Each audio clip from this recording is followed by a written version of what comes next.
Bon matin, bon matin. Ça va, vous commencez à être bien réveillé? Ouais, l'heure de retard est rattrapée. Euh, exact, je m'appelle Thibaut, je suis le mari de la jolie jeune femme de tantôt, puis je suis très fier d'elle. Vous remarquez peut-être pas, mais ça lui prend vraiment tout du courage pour venir. Elle aime pas du tout parler en public, donc je suis très très fier de cette annonce qu'elle a pu faire.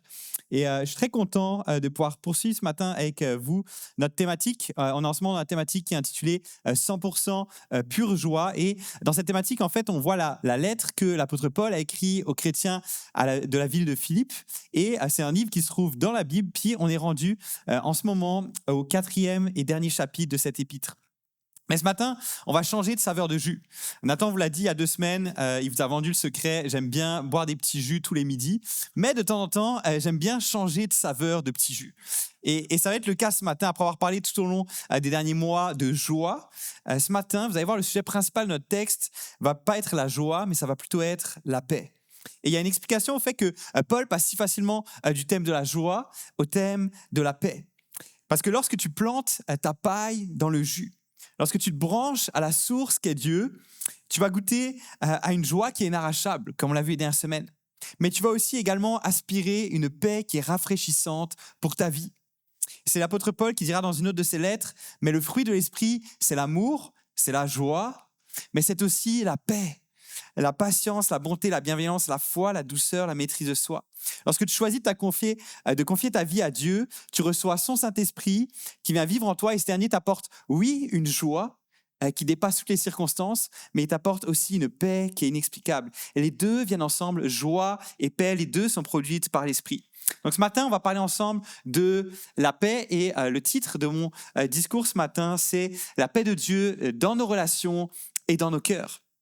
La paix de Dieu dans nos relations et dans nos cœurs. Et il faut que je vous avoue quelque chose, c'est que moi, je déteste profondément les belles idées, les beaux mots, les bons concepts, mais qui en réalité, derrière, ça sonne creux. Et qui derrière, en fait, n'ont aucune implication pratique. Je suis très, très pragmatique, je suis même parfois trop terre à terre pour certaines personnes, mais j'ai beaucoup de difficultés avec les belles expressions qui brillent et qui en réalité sont totalement creuses. Et parfois, c'est un peu comme ça que je vois le concept de la paix. Parce qu'on entend parler de la paix tout autour de nous.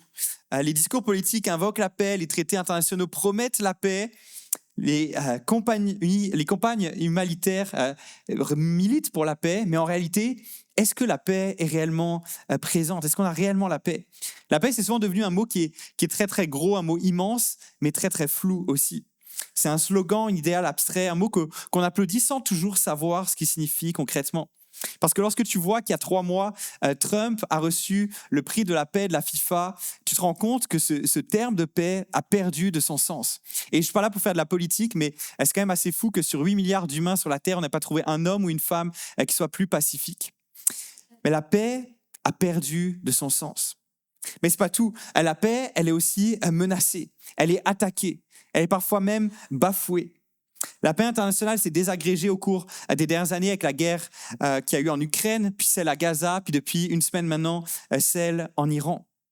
Et il n'y a pas que la paix entre les pays qui est attaquée, il y a aussi ta paix à toi, ta paix intérieure. Notre paix personnelle est attaquée. Selon l'OMS, qui est l'Organisation mondiale de la santé, environ 1 personne sur 8, ce qui représente 970 millions de personnes, souffraient d'un trouble mental en 2019. Et parmi ces troubles mentaux, les plupart sont l'anxiété et la dépression. Et au cours des 30 dernières années, ces troubles mentaux ont augmenté de 48%. L'inquiétude, la tension, le stress sont devenus des compagnons quotidiens. Beaucoup d'entre vous comprenez très bien de quoi je parle dans ce que je mentionne, parce que vous le vivez en ce moment même, ou vous l'avez vécu au cours des dernières années. Est-ce que l'on vit à cette paix intérieure que Dieu souhaite pour nous? Est-ce qu'on est des hommes et des femmes de paix? Est-ce que ça caractérise nos relations? Je crois sincèrement qu'on doit apprendre à pouvoir retrouver cette paix qui a été attaquée, qui nous a été arrachée. Et ça tombe bien parce que c'est ce qu'on va voir dans notre texte de Philippiens 4, les versets 2 à 9 ce matin, parce que Paul parle de la paix, mais il ne parle pas de la paix comme un concept flou, comme je t'ai dit tantôt. Il met vraiment des choses concrètes derrière ça. Il dit comment concrètement cette paix se manifeste dans nos relations et concrètement comment cette paix se manifeste dans notre esprit. Et il nous donne aussi des pistes de comment accéder, comment saisir cette paix-là. Donc il y aura 2 grandes parties ce matin que je vais vous présenter. Il y aura la paix relationnelle Et la deuxième partie, c'est la paix intérieure. Donc la paix relationnelle, puis la paix intérieure. Et on va partir tout de suite. On va se lancer d'abord avec la paix dans nos relations. La paix dans nos relations. Et pour ça, on va lire Philippiens 4, les versets 2 à 5. Si tu as une Bible, tu peux la prendre. Et sinon, je t'invite à lire le texte qui est en face de toi. Philippiens 4, les versets 2 à 5. J'encourage Évodie et Syntyche à vivre en plein accord dans le Seigneur. Toi aussi, mon fidèle collègue, je te demande de les aider. Elles qui ont combattu pour l'Évangile avec moi, ainsi qu'avec Clément et mes autres collaborateurs, dont le nom figure dans le livre de vie. Réjouissez-vous toujours dans le Seigneur. Je répète, réjouissez-vous. Que votre douceur soit connue de tous les hommes. Le Seigneur est proche. Lorsque j'étais ado, je faisais de l'athlétisme et j'avais une réelle fierté qui était à chaque fois le lundi matin d'ouvrir le journal et de voir mon nom qui apparaissait dans la catégorie sport, dans les résultats et de retrouver mon nom après chaque compétition. Et une fois, j'ai même eu le droit à une photo de moi dans un article et j'étais très très fier. Je l'ai même découpé, je l'ai mis en photo de profil sur mon Facebook et il y avait toute une fierté de se retrouver là. Mais c'était un simple journal que tous les gens jettent le soir. Même la plupart, mes résultats étaient à la dernière page du journal. Sûrement qu'il n'y a personne qui se rendait jusqu'à cette page-là. Mais rends-toi compte, Évodie et Syntyche, elles ont leur nom qui apparaît dans la Bible. Et 2000 ans plus tard, on parle encore de ces deux femmes. Ça aurait pu être toute une fierté pour elles. Ça aurait pu. Mais c'est pas ce qui a été le cas. Et si tu le sais pas, en fait, les lettres qui sont dans la Bible, la plupart, c'est des lettres qui étaient faites pour être lues devant toute l'Église, devant toute l'Assemblée. Et en grec, le verset 2, nous, il commence par j'encourage, mais en grec, ça commence par Évodie, ça commence par son prénom. Donc moi, j'imaginais toute l'Église qui est rassemblée un dimanche, la personne devant qui commence à lire la lettre et qui fait Évodie. Et là, Évodie, assis dans la salle, qui donne un petit coup de coude à son ami. Et check-moi bien, mon ami Paul, là, il m'a pensé à moi dans la lettre. Et là, tout d'un coup, Évodie, Syntyche, je vous exhorte à vivre en plein accord dans le Seigneur. L'ascenseur émotionnel. La fierté a dû vite baisser dans la tête d'Évodie. Et c'est quand même assez spécial de se dire... Imaginez, Paul fait ça devant toute l'Église. Imaginez si ce matin, je vous regardais et je disais « Hey, Marcel, Gérard, arrêtez de niaiser là.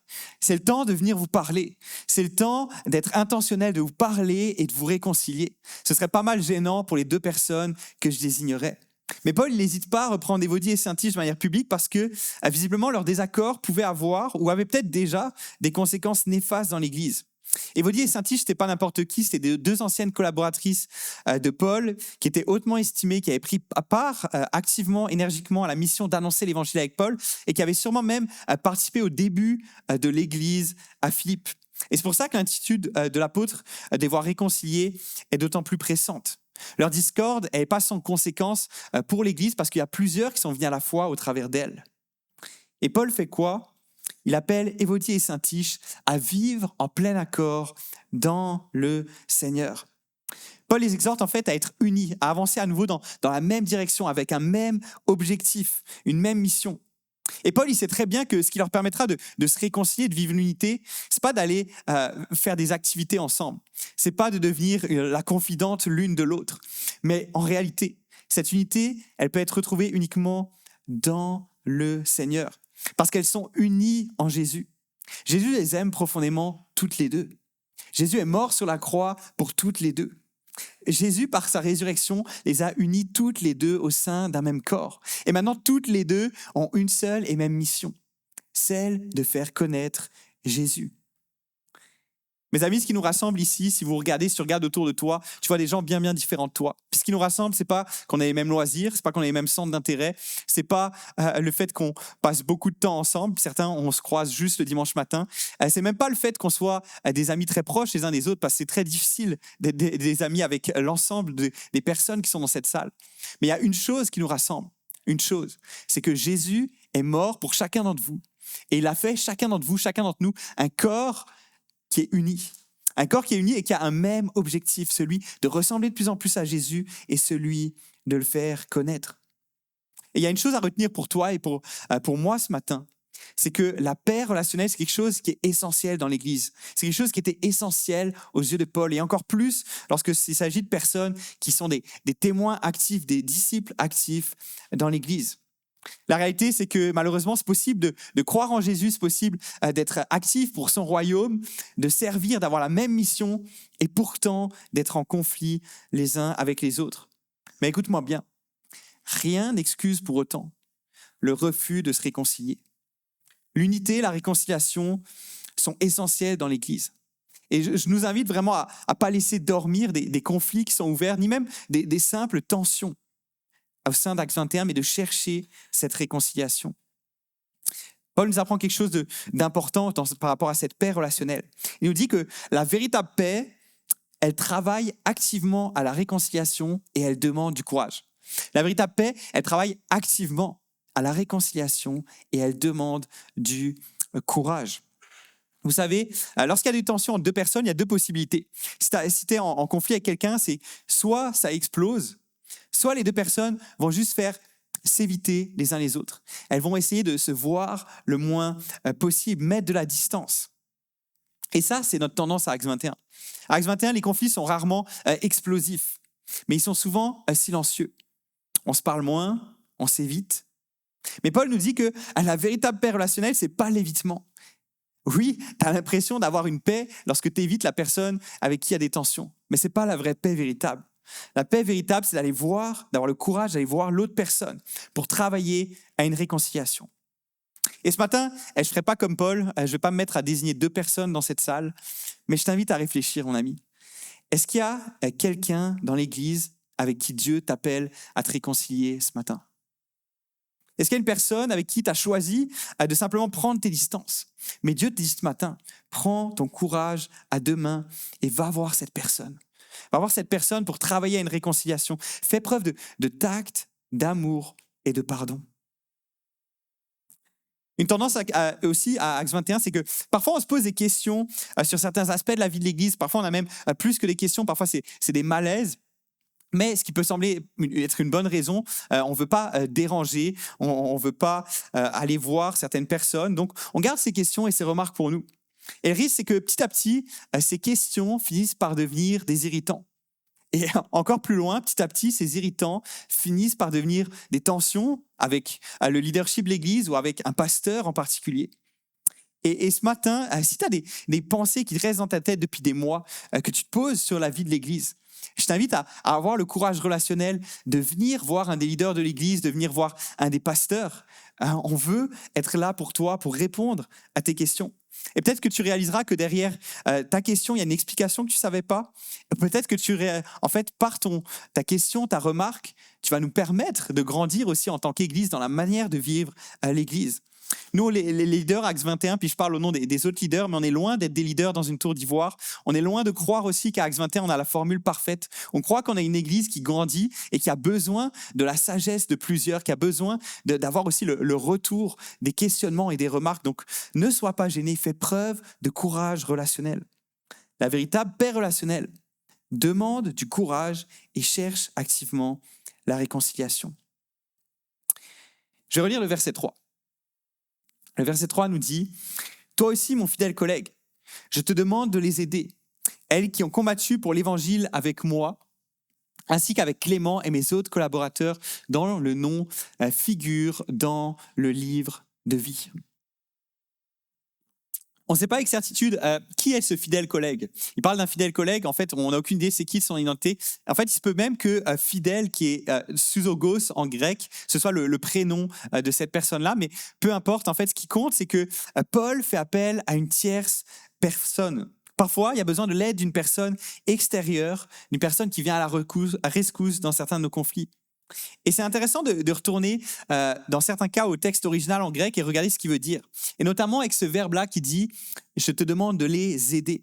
Et aider, ça a un sens fort d'action physique en grec. Ça veut dire en fait saisir. Ça veut dire ramener ensemble, saisir ensemble, attraper. Là, ce que Paul est en train de dire, c'est que les deux femmes sont tellement éloignées que ça prend une personne qui va saisir et qui va les ramener pour qu'elles soient capables de se réconcilier.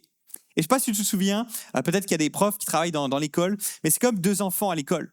Tu as toujours le cas classique, un petit garçon qui kick le ballon dans la face de l'autre.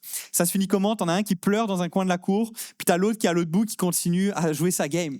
Mais ça prend quelqu'un qui va saisir les deux, qui va aller voir l'enfant, qui va prendre sa main, qui va le ramener vers l'autre et qui va lui demander de demander pardon, de serrer la main et de faire un hug.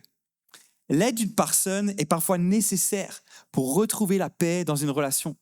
Mon ami, parfois la division est tellement profonde avec quelqu'un dans l'église, mais aussi parfois dans ton propre couple, que ça prend l'aide d'une troisième personne qui va pouvoir vous ramener ensemble. Et peut-être c'est le cas dans la réconciliation à laquelle Dieu t'appelle ce matin. Et si c'est le cas, n'aie pas honte de demander de l'aide à quelqu'un. Le conseil pastoral local du site à Sherbrooke est là pour ça. Il est là notamment pour ça. Mais il y a des personnes à qui Dieu a vraiment donné des dons pour être des réconciliateurs, des personnes de paix, des artisans de paix. Parfois, c'est des professionnels de santé, c'est des thérapeutes, mais parfois, c'est aussi des gens dans l'Église à qui Dieu a donné une douceur particulière, une impartialité, une capacité à dire les vraies choses. Alors, n'aie pas honte de demander l'aide à quelqu'un. Et je veux faire une parenthèse parce qu'il y a une bonne nouvelle que je ne peux pas m'empêcher de partager dans le verset qu'on a lu tantôt. Cette bonne nouvelle, elle te concerne, elle me concerne. Et ça dit quoi? Ça dit que ton nom ne fait peut-être pas les titres des gros journaux en ce moment. Mais ton nom n'est peut-être pas dans la Bible non plus. Mais ton nom se trouve dans un endroit qui est encore bien plus important. Ton nom est actuellement inscrit dans le livre de vie si tu as décidé de suivre Dieu. Et ça change complètement ta destinée. Si tu es un enfant de Dieu, ton nom est inscrit dans le livre de vie, qui est le livre qui contient le nom de tous ceux qui hériteront de la vie éternelle aux côtés de Dieu. Ton nom fait partie de ceux qui vont entrer dans la présence de Dieu après le jugement dernier. Et il n'y a pas de nouvelle qui est plus réjouissante que ça.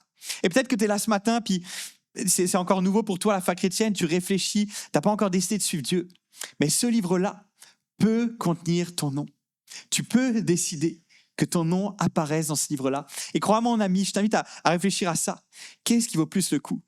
Est-ce qu'il vaut plus le coup d'avoir un succès éphémère, que ton nom apparaisse dans les journaux, ou est-ce qu'il vaut plus le coup que ton nom apparaisse dans le livre de vie et que ce soit le succès éternel de pouvoir vivre éternellement aux côtés de Dieu, dans un monde qui sera restauré, où il n'y aura plus aucune guerre, il n'y aura plus aucune pleurs, il n'y aura plus aucune larme, plus aucune maladie ni imperfection. Alors réfléchis. Dans quel livre veux-tu avoir ton nom? Je finis ma parenthèse, mais je ne pouvais pas garder ce sujet de réjouissance pour moi. Et on peut reprendre au verset 4 de notre texte, verset 4. Réjouissez-vous toujours dans le Seigneur. Je le répète, réjouissez-vous.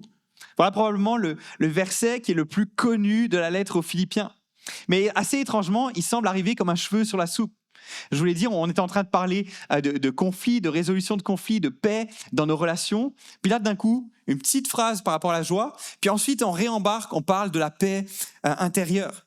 Parfois, je me demande si Paul n'avait pas un petit TDA. Mais en réalité, c'est un schéma. Je sais pas. En réalité, c'est vraiment un schéma qu'on voit dans plusieurs lettres de Paul. C'est que Paul, il commence toujours par parler par son sujet principal, la raison pour laquelle il écrit la lettre. Parfois, c'est un conflit entre certaines personnes. Parfois, c'est un comportement qui reprend l'Église. Parfois, c'est une doctrine qui veut réaligner avec l'Église. Et ensuite, à la fin, tu tombes toujours dans une partie qui est plus décousue. Et la réalité, pourquoi Paul finit par donner plusieurs exhortations sur différents sujets? C'est que Paul, il ne peut pas communiquer aussi facilement avec les églises qu'on peut le faire actuellement. Paul, il ne peut pas prendre son téléphone puis toutes les semaines faire un petit vocal de 10 minutes à l'église de Philippe. « Hey, en passant, j'ai une nouvelle indication pour toi. Vivez ça, faites ça. » Paul, en fait, il doit se saisir de l'occasion qu'il a de cette lettre pour pouvoir donner plusieurs conseils sur différents sujets pour que les personnes puissent grandir et devenir de plus en plus comme Jésus, devenir de plus en plus heureux. Et c'est ce qu'il fait ici dans le texte. Il saisit la fin de cette lettre pour donner différentes exhortations. Et vu qu'on a parlé beaucoup de la joie au cours des dernières semaines, je ne veux pas m'attarder trop longtemps sur ce verset, mais je veux faire remarquer une chose importante. Il y a écrit quoi? Il y a écrit « Réjouissez-vous ». C'est en fait un ordre, un impératif, un conseil, une invitation. Et ça semble très bizarre de dire à quelqu'un réjouis-toi. De demander à quelqu'un, je veux que tu te réjouisses. C'est très spécial parce que pour nous, notre impression, c'est que la joie, c'est un sentiment qui est passif, sur lequel on a peu de contrôle et qui dépend plutôt des circonstances. Mais Paul dit non, non, la joie est un choix que tu fais. La joie est un choix plus qu'un sentiment que tu subis. La joie, c'est une décision. La joie, c'est un thermostat et non un thermomètre. Un thermomètre, ça fonctionne comment? C'est que ça fluctue selon les circonstances extérieures.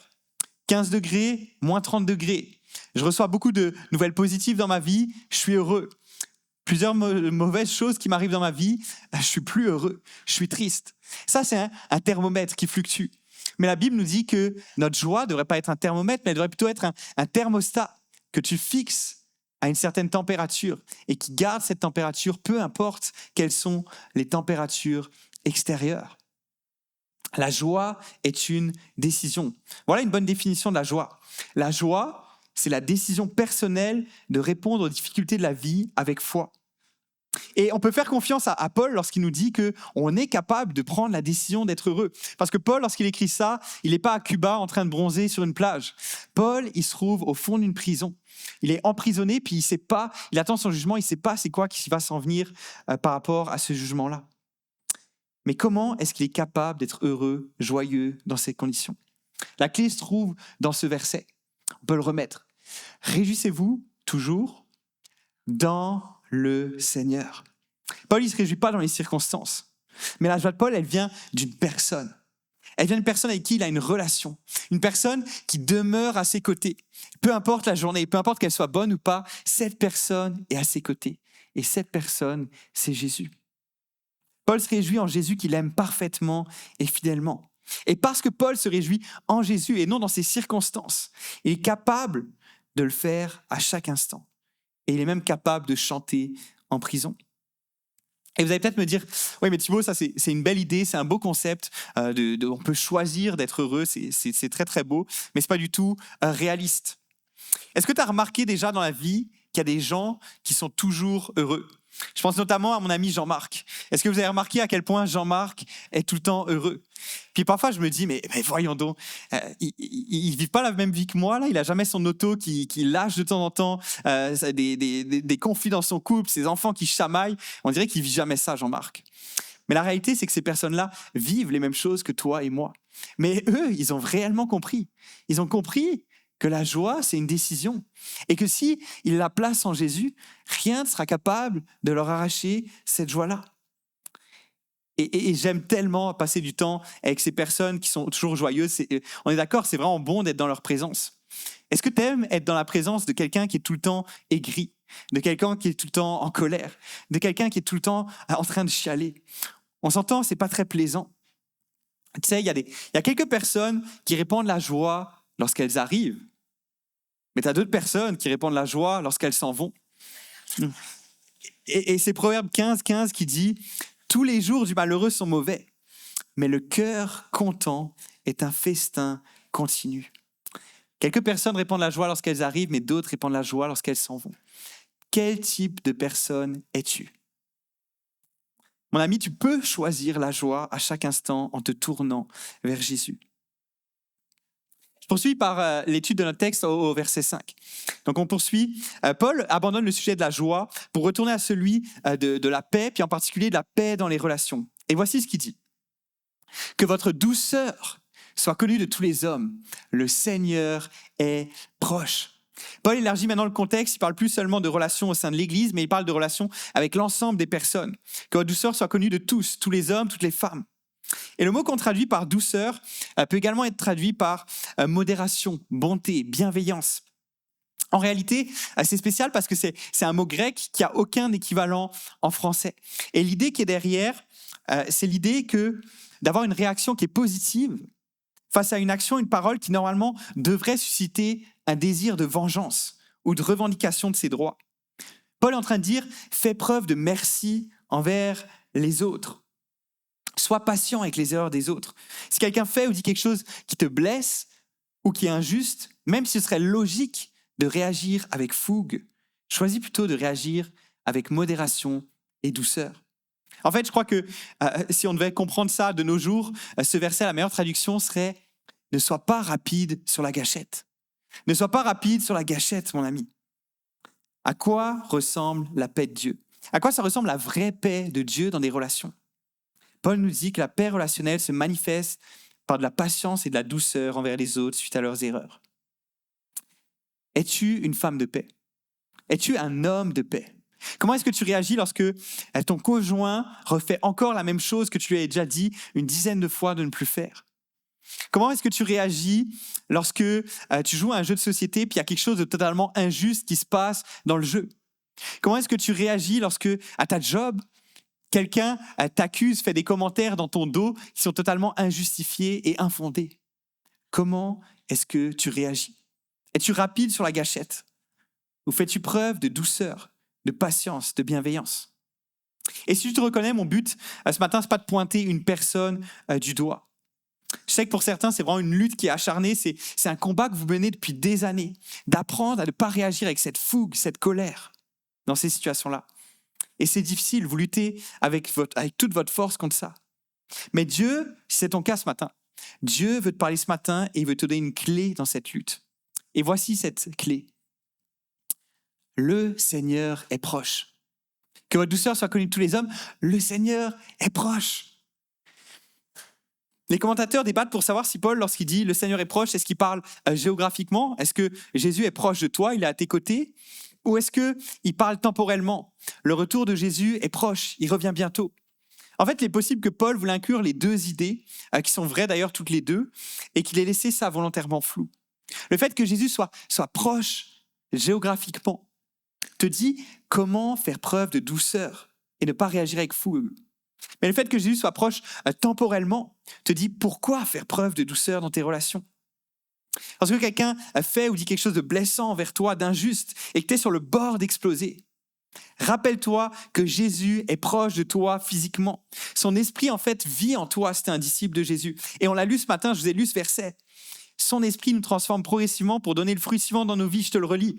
Le fruit de l'esprit, c'est l'amour, la joie, la paix, la patience, la bonté, la bienveillance, la foi, la douceur, la maîtrise de soi. Mon ami, la prochaine fois que tu es sur le bord d'exploser, tu sens que ça monte, rappelle-toi, prêche-toi à toi-même, dis-le-toi à toi-même. Jésus, tu es proche. Jésus, tu vis à l'intérieur de moi par ton esprit. Puis moi, je ne suis pas capable. Moi, j'ai juste envie d'aller le mettre dans un mur, cette personne-là. Mais j'ai besoin que ton esprit me donne de la patience, me donne de la douceur. Je le crois profondément que ton esprit vit en moi et qu'il est capable de me donner cette douceur-là. Jésus est proche de nous physiquement. Mais son retour sur terre est également proche temporellement. Voilà pourquoi nous devons faire preuve de douceur dans nos relations. Le retour de Jésus peut survenir à n'importe quel moment. Alors nous devons prendre au sérieux notre mission d'être des ambassadeurs fidèles de Jésus auprès de ceux qui ne le connaissent pas encore. Et en plus, mon ami, on peut s'appuyer sur cette vérité. Jésus revient bientôt pour défendre notre cause et juger chaque injustice. Alors nous n'avons pas besoin de faire notre justice nous-mêmes. Et Jésus s'en occupera. Ne pas réagir à quelque chose qui est blessant, qui est injuste, ce n'est pas faire preuve de lâcheté, de faiblesse, mais c'est de la sagesse de laisser Jésus s'occuper de cette injustice. Jésus est proche physiquement et grâce à ça, on peut faire preuve de douceur avec les autres. Le retour de Jésus est proche temporellement. À cause de ça, faisons preuve de douceur envers les autres. Alors que la paix soit un concept qui est flou dans notre société, Paul nous a décrit très concrètement comment vivre la paix dans nos relations. Ça se vit au travers d'une réconciliation qui est intentionnelle. Ça se vit au travers du courage que ça demande et parfois de l'aide d'une troisième personne. Et la véritable paix se manifeste par la douceur et la patience envers les autres suite à leurs erreurs. Dans ces 4 premiers versets, Paul nous parlait de paix dans nos relations. Et maintenant, dans les 4 versets suivants, on va changer, on va parler, il commence à basculer et parler de la paix qui est intérieure, de la paix à l'intérieur de notre cœur, dans notre esprit. Et pour beaucoup de personnes, pour moi y compris, je t'avoue, c'est bien plus difficile d'avoir la paix dans mon propre cœur, à l'intérieur de moi, que d'avoir la paix avec les autres. Ma paix intérieure, notre paix intérieure est tellement souvent perturbée, effacée par le stress, l'anxiété, la peur. L'être humain est un être qui est profondément inquiet et les sources d'inquiétude sont infinies. Chaque année, il y a des dizaines et des dizaines de peurs qui voient le jour. Chaque année, il y a des dizaines et des dizaines de phobies qui entrent dans le dictionnaire. Il y a une phobie qui se développe beaucoup en ce moment, qui est la nomophobie. C'est la peur d'être séparé de son cellulaire. Mais il y a d'autres phobies qui sont beaucoup plus atypiques. La xanthophobie, c'est la peur de la couleur jaune. Ou il y a même l'arachibutyrophobie. Et je ne vais pas vous faire deviner ce que c'est. C'est la peur que le beurre de peanut vienne coller sur ton palais. Et tout ça, c'est drôle, ça nous fait rire, mais la réalité, c'est que si tu as expérimenté comme moi la peur, l'anxiété, qui est causée par le travail, par les finances, par l'avenir, par une situation particulière, la peur, c'est loin d'être drôle. L'anxiété, c'est une roue sans fin qui tourne dans ta tête. L'anxiété vient obnubiler tes pensées. L'anxiété vient hanter tes nuits. L'anxiété vient te faire perdre ta rationalité. L'anxiété peut même venir affecter ton appétit, peut venir dérégler ton cœur. L'anxiété peut te faire perdre totalement les pieds dans certaines situations. L'anxiété et le stress volent tout sur leur passage. Ils volent ta paix, ils volent ta joie de vivre, ils volent ton sommeil, ils volent ta productivité. La peur vole notre vie. C'est l'histoire d'une femme qui, pendant des années, avait des troubles du sommeil. En fait, elle avait beaucoup de difficultés à dormir parce qu'elle avait vraiment une peur très forte qu'un cambrioleur rentre chez eux. Et pendant des années, elle dormait très très mal. Et une nuit, elle entend un bruit. Elle se réveille, elle secoue son mari descend les escaliers. Puis là, il tombe nez à nez avec un cambrioleur. Et le cambrioleur commence à prendre la fuite. Puis le mari lui dit « Attendez, allez au moins voir ma femme, ça fait des années qu'elle vous attend. » La réalité, mon ami, c'est qu'un cambrioleur pourra te voler une fois. Mais l'anxiété, elle, va te voler pendant des années. L'anxiété peut te voler ta vie pendant des années. Et bien souvent, on a l'impression qu'on ne peut rien faire. Tout ce qu'on a à faire, c'est de subir, attendre que ça passe et que ça aille mieux. Mais Paul, dans la lettre aux Philippiens, dit non. Vous n'êtes pas condamnés à subir ce stress, cette anxiété. Vous pouvez vivre une réelle paix intérieure. Et voici comment. Ne vous inquiétez de rien. Ne vous inquiétez de rien, mais en toute chose. Faites connaître vos besoins à Dieu par des prières et des supplications, dans une attitude de reconnaissance. Et la paix de Dieu, qui dépasse tout ce qu'on peut comprendre, gardera votre cœur et vos pensées en Jésus-Christ. Wow. Paul commence à dire, ne vous inquiétez de rien. Pas le meilleur des psychologues, Paul. C'est sûrement un des pires conseils que tu peux donner à quelqu'un d'anxieux. Stresse pas. C'est irraisonnable de dire à quelqu'un d'anxieux, ne sois pas anxieux. Ça fonctionne pas comme ça. En soi, Paul, il a tout à fait raison. Nous ne devrions pas nous inquiéter. Ça n'aide pas à notre situation. Selon les études scientifiques, de manière générale, pour tous les sujets où on s'inquiète, il y a environ 8% qui finiront par se réaliser. Et les 92 autres % des cas, on s'est inquiété pour rien. Et même dans les 8% où ça s'est produit, il y en a une bonne partie où même si tu le savais, tu n'aurais rien pu faire. Donc la réalité, c'est que s'inquiéter est non productif. L'inquiétude ne supprime pas les souffrances de demain. L'inquiétude ne retire pas les difficultés de demain. Elle ne fait que supprimer la joie d'aujourd'hui. L'inquiétude pousse les nuages du lendemain vers le soleil d'aujourd'hui. Mais plus que d'être convaincu qu'on ne doit pas nous inquiéter, on a plutôt besoin de savoir, mais comment est-ce que je fais pour ne pas m'inquiéter ? Et c'est ce que Paul dit après le mot « mais ». Il donne la solution.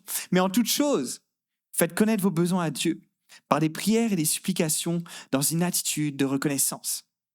Paul nous dit quelle est la solution. Transforme tes soucis en prière. Transforme tes soucis en prière.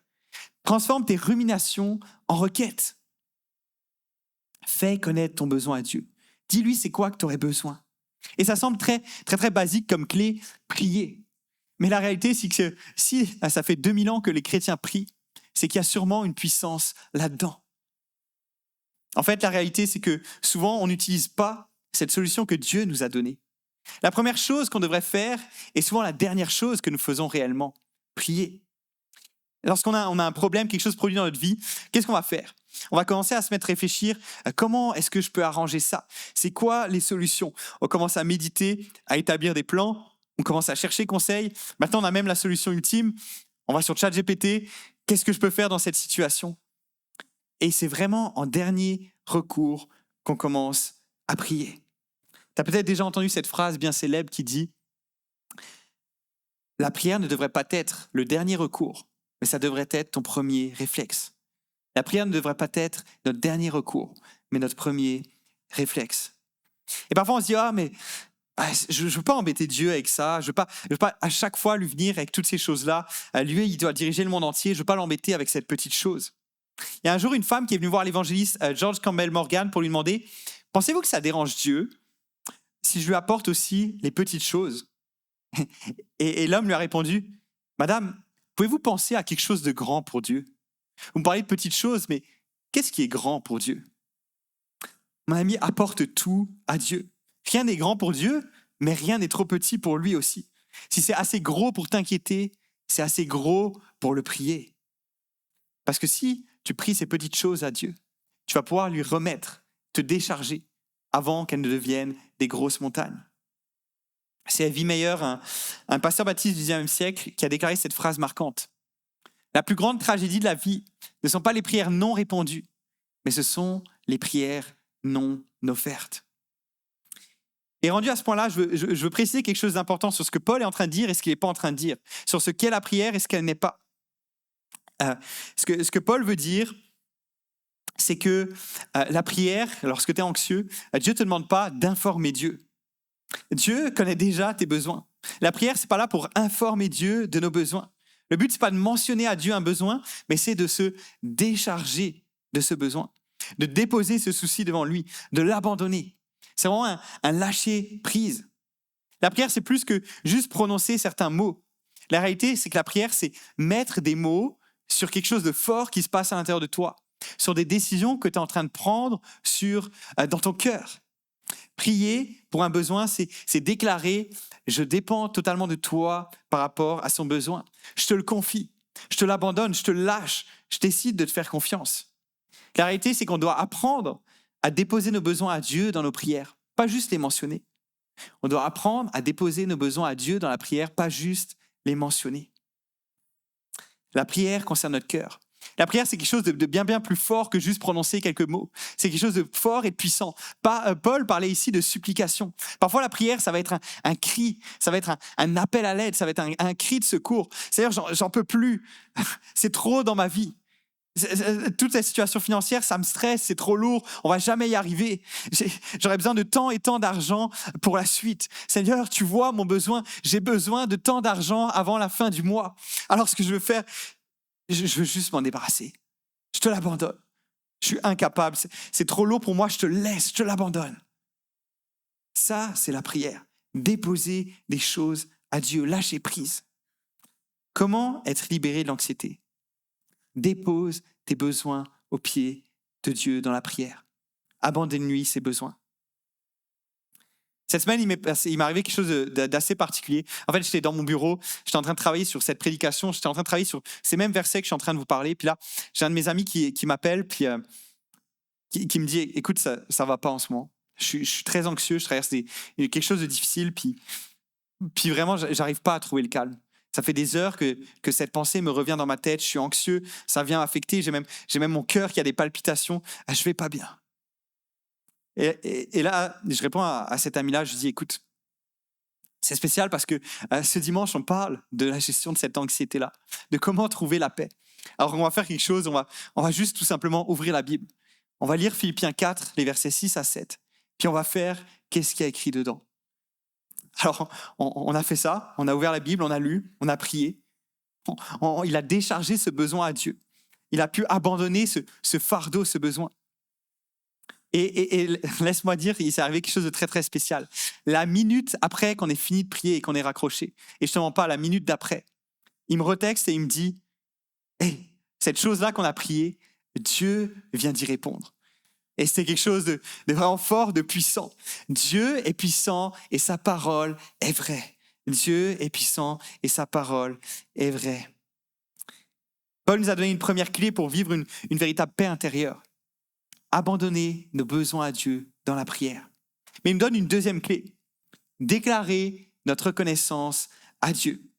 Le verset 6 qui parle de la prière se finit par « dans une attitude de reconnaissance » ou selon une autre traduction, en lui disant aussi votre reconnaissance. La reconnaissance, c'est un antidote à l'anxiété. La reconnaissance est un antidote à l'anxiété. L'anxiété, elle fonctionne avec des si. Et si je perds mon emploi? Et si ma santé se détériore? Et si mon mariage ne tient pas le coup? Mais la reconnaissance, c'est exactement l'inverse. Elle dit merci pour ce que j'ai aujourd'hui. Merci parce que même si tout n'est pas parfait, Dieu, tu es au contrôle. L'anxiété, c'est s'inquiéter pour quelque chose qui n'est même pas encore arrivé. L'anxiété déforme la réalité, mais la reconnaissance la rééquilibre. L'anxiété centre nos pensées sur le négatif qui pourrait peut-être se produire, mais la reconnaissance, elle nous ramène les yeux sur ce qui est bel et bien présent et positif dans nos vies, ce qui est réel. La reconnaissance est un antidote à l'anxiété. Merci parce qu'en ce moment, j'ai telle bénédiction dans ma vie. Merci parce que dans le passé, je t'ai vu agir de telle façon.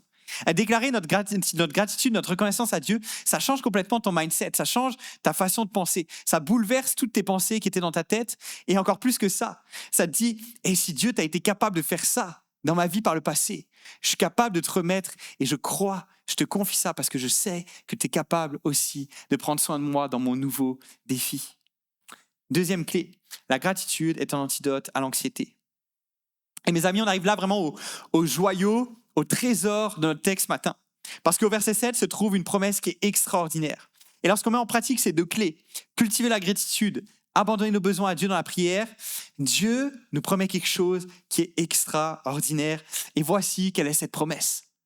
Et la paix de Dieu, qui dépasse tout ce qu'on peut comprendre, gardera votre cœur, vos pensées en Jésus-Christ. Amen.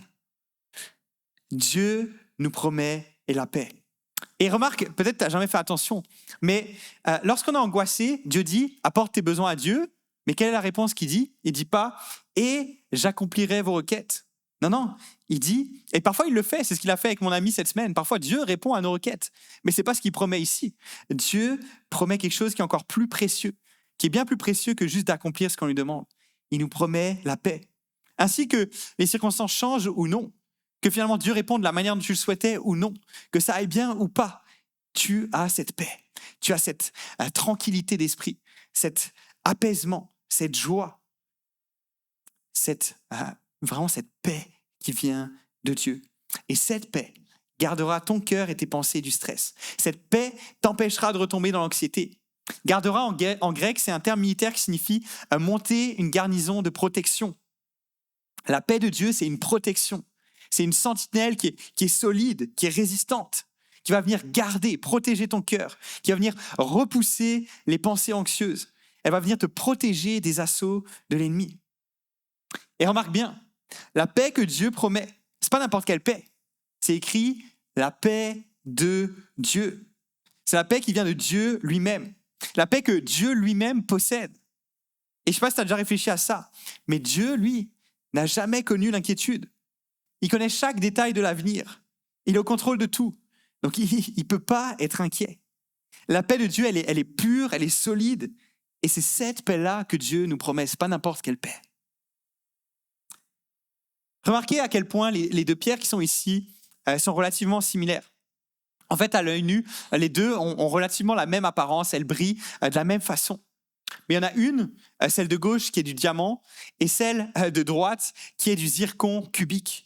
Le diamant, lui, c'est du carbone qui est pur, qui est naturel, et il coûte très cher, mais il est très, très solide. C'est le minéral le plus solide qui existe sur Terre. Le zircon, lui, il est produit par les hommes.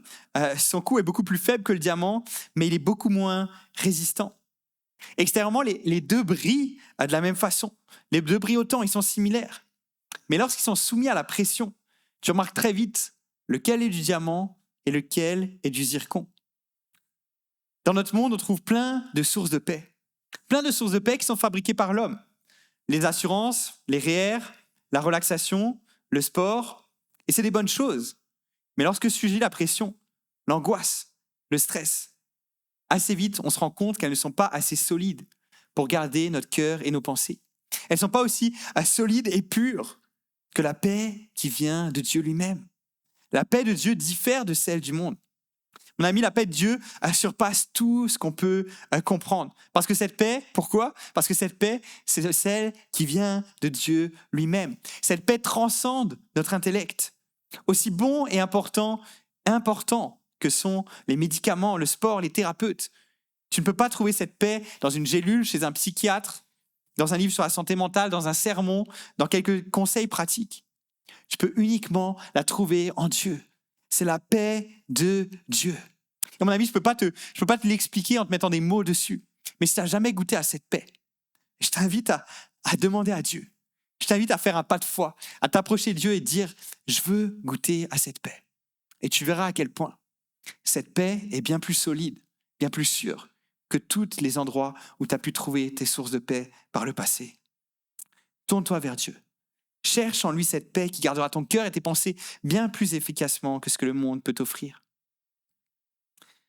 J'invite les musiciens à me rejoindre alors qu'on va lire les 2 derniers versets ensemble. Paul donne une dernière clé pour vivre une paix profonde dans notre cœur et chasser l'anxiété. C'est Philippiens 4, les versets 8 à 9. Enfin, frères et sœurs, portez vos pensées sur tout ce qui est vrai, tout ce qui est honorable, tout ce qui est juste, tout ce qui est pur, tout ce qui est digne d'être aimé, tout ce qui mérite l'approbation, ce qui est synonyme de qualité morale et ce qui est digne de louange. Ce que vous avez appris, reçu et entendu de moi, ce que vous avez vu en moi, mettez-le en pratique. Et le Dieu de la paix sera avec vous. Le Dieu de la paix sera avec vous. La 3e et dernière clé que Paul nous donne pour chasser l'anxiété, c'est de nourrir intentionnellement des pensées qui sont vraies dans notre tête. Nourrissez intentionnellement vos pensées de la vérité. Selon des études de neuroscientifiques, l'être humain aurait plus de 6000 pensées par jour. Tu as peut-être une personne en tête et tu te dis, et lui, je ne suis pas sûr qu'il y en ait 6 pensées qui traversent sa tête par jour, mais tout être humain normal a au moins 6000 pensées qui traversent sa tête chaque jour. Et souvent, on a tendance à penser que c'est juste un flot incessant de pensées sur lequel on ne peut pas avoir le contrôle. Mais la Bible nous dit que nous pouvons influencer, nous pouvons orienter, nous pouvons contrôler nos pensées, notamment par la manière dont nous nourrissons ces pensées-là. Et mon ami, nous avons à nous battre pour nos pensées. Et on a fait toute une thématique à Acts 21 l'année dernière qui était gagner le combat de nos pensées, qui était excellente et qui touchait des thèmes comme comment gagner, combattre un mensonge qui est dans notre tête depuis des années et le chasser et le remplacer par la vérité. Et je t'invite, si tu as manqué cette série-là, à l'écouter ou même à la réécouter. Nous pouvons orienter nos pensées. Paul nous encourage à porter nos pensées. Et en grec, le mot signifie réfléchir de manière approfondie, s'attarder sur, méditer sur. Paul nous encourage à nous attarder sur ce qui est vrai, honorable, juste, pur, digne d'être aimé, de nourrir notre esprit de ces choses-là, de méditer ces choses-là. Je vous ai déjà dit, vous avez sûrement déjà entendu ça dans les derniers mois à Acts, mais il y a une grande différence entre la méditation orientale et la méditation biblique. La méditation orientale, ça consiste à vider ton esprit. Mais la méditation biblique, ça consiste à remplir ton esprit des vérités. La méditation orientale te dit, lorsque tu es anxieux, fais le vide. Mais la Bible te dit, la Bible qui sait que notre cerveau est juste une machine qui n'arrête jamais de tourner, te dit, remplace plutôt ces mensonges par la vérité. Remplace tes mensonges de ton anxiété par la vérité de ce que je dis sur toi, de ce que je dis dans ma Bible à propos de toi et de qui je suis pour toi.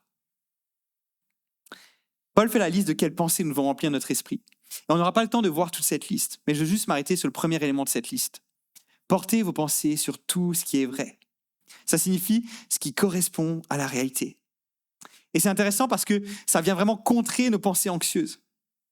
L'anxiété à propos de ce qui n'est pas vrai, en fait de ce qui pourrait potentiellement un jour le devenir ou ne pas le devenir. Mais l'anxiété n'est pas à propos de la réalité. C'est à propos d'hypothétique, de « et si ».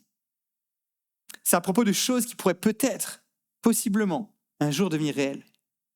Et Paul nous dit, arrête de penser à tous ces hypothétiques et commence à penser à ce qui est vrai. Rappelle à tes pensées anxieuses quelle est la vérité que je dis dans ma parole. Il y a quelque chose que j'aime beaucoup en France, et si il y a des Français dans la salle, vous allez comprendre de quoi je parle. Lorsqu'il y a des publicités en France, il y a toujours en bas un petit bandeau qui vient te rappeler des vérités. Mange au moins 5 fruits et légumes par jour. Ne mange pas trop sucré, trop salé. trop gras, trop sucré, trop salé. Ça dit aussi parfois l'abus d'alcool est dangereux pour la santé. Puis chaque fois que tu as une publicité sur la nourriture, sur une boisson, ce bandeau s'affiche. Donc tu es en train de voir de ta belle pub McDo qui te dit « Hey, goûte à ce sandwich, à ce pain bien chaud, bien moelleux, cette viande qui est 100% française, qui est tendre, cette salade qui est croquante, qui est fraîche. Tu as envie de manger ce bon sandwich-là. » Puis là, tu as la petite vérité en bas. Ne mange pas trop gras, trop sucré, trop salé. Je ne suis pas sûr que ce sandwich t'ait réellement envie de le manger. Et comme ces publicités en France, on a besoin de se rappeler la vérité parfois. Notre cerveau, parfois, dans tellement de pensées anxieuses qu'on a besoin qu'il y ait un petit bandeau qui s'affiche dans notre esprit et qui nous dise « Non, non, voici ce qui est vrai. » Nous avons besoin de contrer les pensées anxieuses en nous rappelant la vérité. Et c'est pour ça qu'on a besoin de lire la Bible à chaque jour, de méditer les vérités qu'elle contient. Pour vaincre l'anxiété, pour pouvoir vivre la paix au quotidien, nous avons besoin de nourrir nos pensées de la vérité. La paix de Dieu, qui dépasse tout ce que l'on peut comprendre, gardera ton cœur, gardera tes pensées en Jésus-Christ. Ne crains rien, car je suis avec toi. Ne prenne pas de regard inquiet, car je suis ton Dieu. Dieu est pour moi un refuge, un appui, un secours qui ne manque jamais dans la détresse. Confie-toi en l'Éternel de tout ton cœur et il aplanira tes sentiers. Mon ami, médite ces vérités, nourris-toi-en. Remplace les mensonges d'anxiété par les vérités de la parole de Dieu. Et alors tu pourras expérimenter la paix de Dieu. Et pourquoi tu pourras la vivre à chaque jour, cette paix-là? Parce que le verset 9 le dit, le Dieu de la paix sera avec toi. Médite ces vérités et le Dieu de la paix sera avec toi. Acte 21, tous les hommes, toutes les femmes sont à la recherche de la paix. On cherche tous à être libérés du stress, de l'anxiété, à vivre une existence qui est apaisée. Pourtant, très peu viennent chercher la paix auprès de celui qui est le Dieu de la paix. Lorsqu'on a un problème de santé qui est grave, on cherche à voir les plus grands spécialistes qui existent par rapport à ce problème. Pourquoi est-ce que lorsqu'on a de l'anxiété, on n'irait pas voir le plus grand spécialiste de la paix? Et en réalité, Dieu est bien plus que juste le grand spécialiste de la paix. Il est le Dieu de la paix. Il est. La paix, c'est son identité. La paix tire sa source, son origine en lui. Alors mon ami, si tu es à la recherche de paix ce matin, je veux te dire que la paix se trouve dans une personne. Jésus-Christ, qui est le prince de la paix. C'est lui qui peut apporter la paix dans tes relations. C'est lui qui peut apporter la paix dans ton cœur. Et il y a une paix encore plus importante qu'il veut t'apporter. Plus que la paix avec les autres. Plus que la paix avec toi-même. Ce matin, il veut t'apporter la paix avec lui. La paix avec Dieu. La Bible nous dit que tout homme, toute femme, par nature, est en rébellion avec Dieu. Et tu dis peut-être, je ne suis pas en rébellion avec Dieu. C'est juste que je n'ai pas choisi de le suivre jusqu'à maintenant. Je me pose des questions. Je suis juste neutre, sceptique par rapport à Dieu. La Bible nous dit que l'être humain a été créé pour être en relation avec lui, de s'épanouir dans cette relation, d'une relation dans laquelle, par amour, Dieu nous dit ce qui est bon pour notre vie et ce qui va être mauvais, ce qui va nous détruire. Mais on a tous, à un moment donné, voulu vivre notre vie par nous-mêmes. Dire, je suis capable de choisir qu'est-ce qui est bon ou pas pour moi. Je n'ai pas besoin de Dieu, toi, Dieu. Je suis capable de me débrouiller par moi-même. Et ça, c'est un acte de rébellion. Ça, même si on n'a pas toujours conscience, c'est un acte de rébellion contre le maître de l'univers, contre le Dieu tout-puissant, contre le grand créateur. Et Dieu aurait pu nous écraser pour ça. Ça aurait été mérité. On n'aurait pas fait le poids dans une guerre contre lui. Mais Dieu, elle nous aime tellement qu'il a dit « Non, non, c'est pas ce que je souhaite pour eux. Ce que je souhaite, parce que je les aime profondément, c'est que mon fils meure pour eux. Que mon fils aille mourir sur la croix pour subir la conséquence de cette rébellion, de cette guerre déclarée contre moi. Lui la subira. Et moi, je vous aime. Et ce que je souhaite, c'est que tu viennes, que tu sois réconcilié avec moi, que tu puisses goûter à cette paix avec moi. » Mon ami, ce matin, réfléchis. Ne reste pas du côté de ceux qui sont en rébellion contre Dieu. Crois-moi, tu veux être du côté de ce Dieu bon, aimant, tout-puissant. Tu veux pas faire partie de ses ennemis. Et Dieu t'attend, les bras grands ouverts, il t'aime. Tout ce que tu as à faire, c'est de croire que Jésus est le prince de paix. Croire qu'il est vraiment mort pour toi, qu'il est ressuscité et que ça permet que tu sois réconcilié avec le Père. Alors si ce matin, tu choisis de croire, tu veux goûter à cette paix avec Dieu, je vais t'inviter, au fond de la salle à gauche, La porte qui se trouve là-bas. Il y a des gens qui sont là-bas, qui vont t'attendre pour prier, qui vont t'accompagner dans ce choix que tu peux faire de pouvoir vivre cette paix avec Dieu. Crois-moi, cette paix est encore plus importante que la paix avec les gens dans ton entourage, plus important que la paix à l'intérieur de toi-même. C'est la paix avec Dieu. Donc je t'invite, ce matin, ça peut être le jour où la paix avec Dieu commence, le premier jour de ta nouvelle vie avec Dieu. Et peut-être que ce matin, toi, tu as déjà saisi cette paix avec Dieu dans le passé, tu as déjà été sauvé. Dieu a déclaré la paix entre vous. Il n'y a plus rien, il n'y a plus d'obstacle entre vous deux.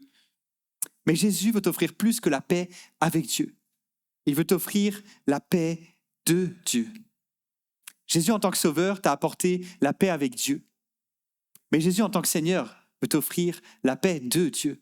Cette paix qui n'est pas juste un fait, mais quelque chose que tu peux expérimenter, que tu peux goûter à chaque jour, que tu peux vivre.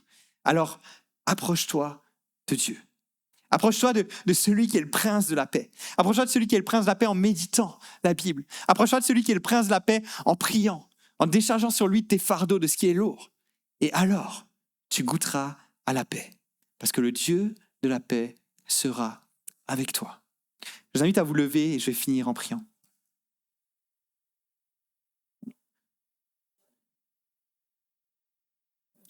Et alors que je vais prier, je vous invite à courber vos têtes. Si ce matin tu te reconnais, tu te dis, un de mes combats actuellement, c'est de retrouver la paix de Dieu. Retrouver la paix de Dieu dans une relation. Tu penses à une relation avec une personne avec qui c'est compliqué en ce moment. Une relation pour laquelle tu as cessé de battre. Une relation compliquée dans ta famille. Et tu dis, je veux la paix de Dieu dans cette relation. Peut-être que tu penses à toute l'anxiété, le stress que tu as en ce moment par rapport à une situation particulière, à une difficulté dans ta vie par rapport aux finances, par rapport à l'avenir.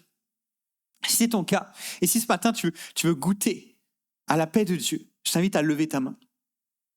On a les yeux fermés, lève ta main avec moi et je vais prier pour vous. Tous ceux qui veulent vivre cette paix-là. Vous pouvez baisser vos mains, je vais prier pour vous. D'ailleurs, tu vois les mains qui ont été levées. Tu vois les personnes qui ce matin viennent à toi, crient à toi, qui t'amènent des supplications, Seigneur. Qui disent, Seigneur, j'ai besoin de goûter à cette paix-là. Tu vois ce conflit avec mon enfant. Tu vois cette situation financière qui me stresse. Tu vois cette situation par rapport à cette maison qu'on voudrait acheter mais qu'on n'est pas capable. C'est-à-dire, tu vois cette anxiété qui est lourde, qui est sur mon cœur. Seigneur, je te prie. Je te prie qu'il puisse goûter à ta paix. Ta paix est différente de celle que ce que tout le monde nous offre. Ta paix vient de toi. Toi qui es le Dieu de paix, le Dieu qui n'a jamais connu d'inquiétude. Et tu promets que ta paix viendra garder les pensées et le cœur de chacune personne qui se confie en toi. Je te prie de venir faire ça ce matin. Je te prie de venir changer la réalité de ces personnes-là. Que leurs pensées puissent commencer à être complètement renversées. Que les vérités viennent remplacer les mensonges. Seigneur, ce matin, on a besoin de toi. On vient à toi. Toi, le prince de la paix. Sois le prince de la paix qui vient régner dans nos cœurs, régner dans nos relations. On t'adore, Seigneur. Amen. Amen. Bon matin, Action Terre.